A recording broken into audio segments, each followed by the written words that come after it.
প্রাকৃতিক দুর্যোগের কাছে সবসময়ই অসহায় মানুষ। সবকিছুকে নিয়ন্ত্রণ করতে পারলেও প্রকৃতিকে নিয়ন্ত্রণের সাধ্য আছে কার? তবে কখনো কখনো দুর্যোগ চিন্তার চেয়েও ভয়াবহ আকার নিতে পারে। এবার তেমনই এক ভয়াবহতার মধ্য দিয়ে যাচ্ছে কলম্বিয়া। দেশটির পশ্চিমাঞ্চলে সংঘটিত শক্তিশালী ভূমিকম্পে নিহতের সংখ্যা বেড়ে 132 জনে দাঁড়িয়েছে।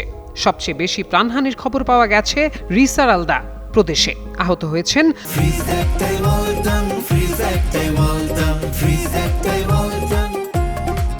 আরও অন্তত 570 জন। ভূমিকম্পে অনেক ভবন ধসে পড়েছে, ধ্বংসস্তূপের নিচে আটকা পড়েছেন অনেকে। এতে অনেক মানুষ আহত হয়েছেন এবং আতঙ্কে বাসিন্দাদের অনেকেই নিজেদের বাড়িঘর ছেড়ে নিরাপদ স্থানে সরে যেতে বাধ্য হয়েছেন।